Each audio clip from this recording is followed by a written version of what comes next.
Hello दोस्तों, स्वागत है आपका करंट अफेयर में। मैं आपको आज बताने जा रहा हूँ जो ध्वनि से क्वेश्चन आने वाले हैं रेलवे में, वो मैं आपको बताने जा रहा हूँ।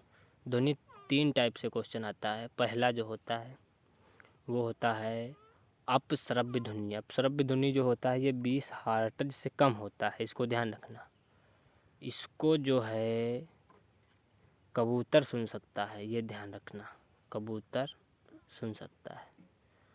उसके बाद में आ जाते हैं श्रव्य ध्वनि।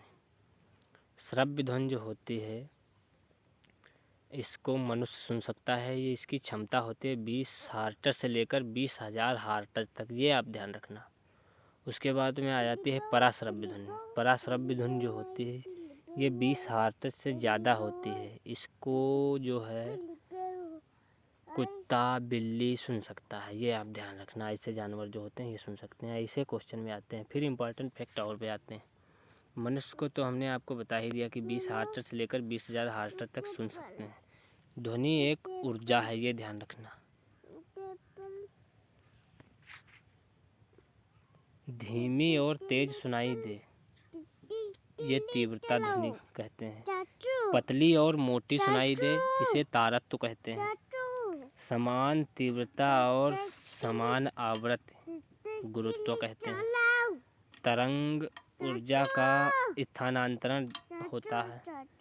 तरंग 2 प्रकार से होती है, यांत्रिक तरंग और विद्युत चुम्बकीय तरंग। यांत्रिक तरंग इनके लिए माध्यम की आवश्यकता होती है। विद्युत चुम्बकीय तरंग इनके लिए जो है वो माध्यम की आवश्यकता नहीं होती है, ये ध्यान रखना। फिर आते हैं अनुप्रस्थ तरंग। जब गढ़ तरंग लंबवत चले तो अनुप्रस्थ तरंग होती है। अनुदैर्ध्य तरंग, जब एक गढ़ समानांतर चले तो अनुदैर्ध्य तरंग होती है। फिर ध्वनि तरंग अनुदैर्ध्य के अंतर्गत आते हैं। ये कुछ फैक्ट हैं, ध्यान रखना। ताप बढ़ाने पर ध्वनि ही बढ़ जाती है। 0 डिग्री केल्विन पर वायु में ध्वनि चाल 331 मीटर पर सेकेंड होती है। ये इसमें हमने लिखा नहीं है, पर ध्यान रखना ये वायु की बात हो रही है। वायु में ध्वनि की चाल नहीं सॉरी, ये जो 0 डिग्री केल्विन पर वायु में ध्वनि की चाल जो होती है ये 332 मीटर पर सेकेंड होती है। अगर वैसे पूछे वायु में जो 332 होती है, 332 मीटर पर सेकेंड। अब श्रव्य ध्वनि 20 हर्ट्ज से के नीचे हमें सुनाई नहीं देती। ये आपको हम अभी डिस्कस कर चुके हैं। जो आप देख रहे हो, श्रव्य ध्वनि जो सुनी जा सकती है ये 20 हर्ट्ज से 20,000 हर्ट्ज तक होती है, आपको हमने बताया।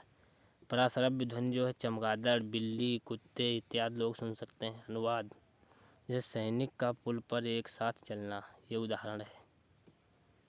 ठीक है, आपकी मर्जी कहे तो लाइक करो या सब्सक्राइब करो, फिलहाल शेयर ज़रूर करो, ये आप ध्यान रखना। आप ABCD सुना दो, सुनाओ। ये बच्चा है ABCD के लिए तंग हो रहा था, अब नहीं सुना रहा है। चलो कोई बात नहीं।